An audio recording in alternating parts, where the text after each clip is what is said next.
Au lendemain de la présidentielle d'octobre 2025, la Côte d'Ivoire se cherche encore. L'opposition, jadis porteuse d'espoir, semble vaciller entre indignation et compromission. Tandis que le pouvoir consolide son emprise, les voix du peuple grondent, désabusées.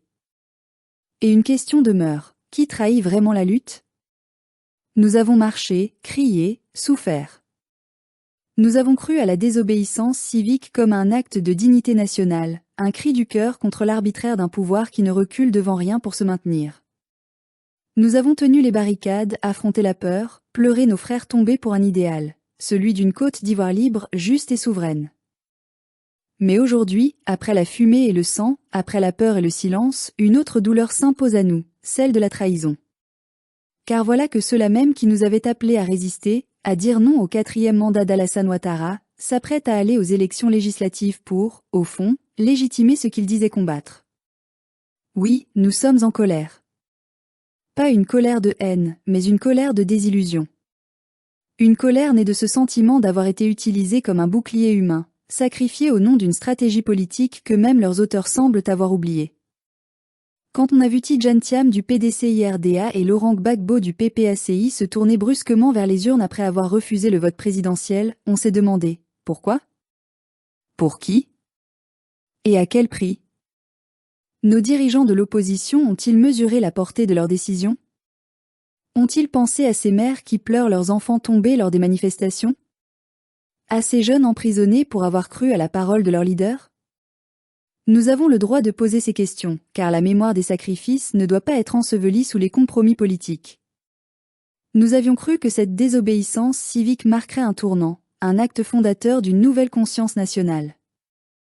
Mais elle s'est terminée dans la confusion, dans les deals sans coulisses, dans les calculs personnels.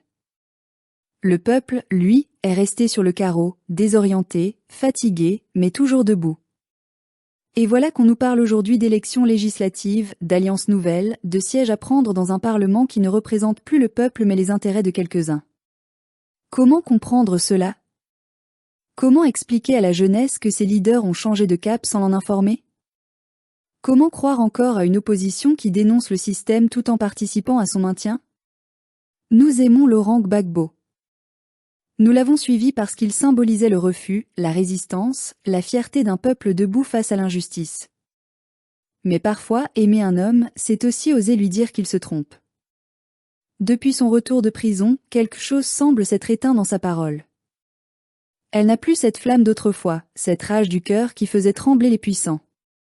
Peut-être la fatigue, peut-être les blessures du passé, peut-être l'influence de ceux qui l'entourent. Mais le peuple, lui, voit et comprend. Quant à Tidjane Thiam, il s'est présenté comme l'homme du renouveau, du changement, de la rigueur économique. Mais la politique ne se résume pas à des chiffres et des promesses de stabilité. Elle est d'abord un combat moral. Et quand on se dit opposant, on ne peut pas appeler à la résistance un jour et s'asseoir à la table du pouvoir le lendemain. Ce double discours fragilise toute la lutte démocratique en Côte d'Ivoire. Le président Alassane Ouattara, lui, observe. Il sait que chaque division de l'opposition est une victoire pour son camp. Il sait que les ambitions personnelles de ses adversaires valent plus, à leurs yeux, que la souffrance du peuple. Et il avance, sûr de lui, fort de son appareil d'État, de son armée, de ses soutiens extérieurs. Pendant que nous nous querellons, lui consolide son 4e mandat dans un silence cynique, presque satisfait. Mais ce que le pouvoir oublie, c'est que la colère du peuple ne disparaît jamais. Elle s'endort parfois, mais elle veille, tapie dans l'ombre des ruelles, dans le cœur des jeunes désabusés, dans la mémoire des anciens. Un jour, elle se lèvera à nouveau, non pas pour suivre un homme, mais pour réclamer justice. Car nous devons le dire, la Côte d'Ivoire ne peut plus être l'otage des ambitions personnelles. Ni d'un président qui s'accroche au pouvoir, ni d'une opposition qui se perd dans ses contradictions. Ce pays mérite mieux que des calculs politiciens. Il mérite des femmes et des hommes sincères, prêts à dire la vérité, même quand elle dérange. Nous devons apprendre à distinguer la loyauté à un homme et la loyauté à une cause. Gbagbo n'est pas la Côte d'Ivoire. Thiam non plus. Le véritable combat, c'est celui de notre souveraineté, de notre dignité collective.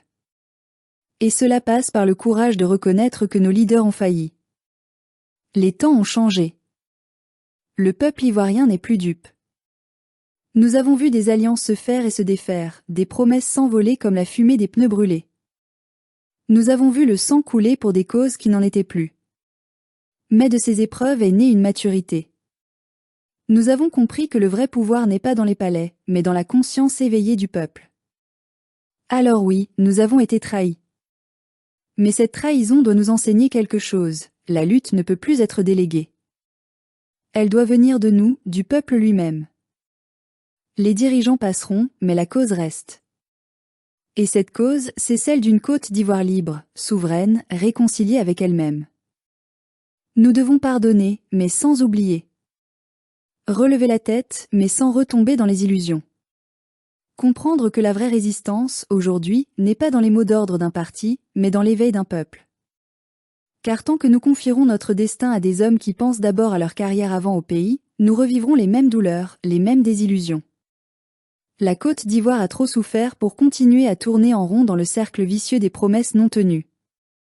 Nous devons ouvrir un nouveau chapitre. Celui d'une génération consciente, fière, lucide. Une génération qui ne mendie plus la liberté, mais la construit, pas à pas, dans la vérité et la dignité. Oui, la route est longue. Mais le jour viendra où plus personne ne pourra parler ou agir au nom du peuple sans le peuple. Ce jour-là, la Côte d'Ivoire renaîtra, non pas sous l'ombre d'un homme, mais sous la lumière d'une conscience collective enfin réveillée.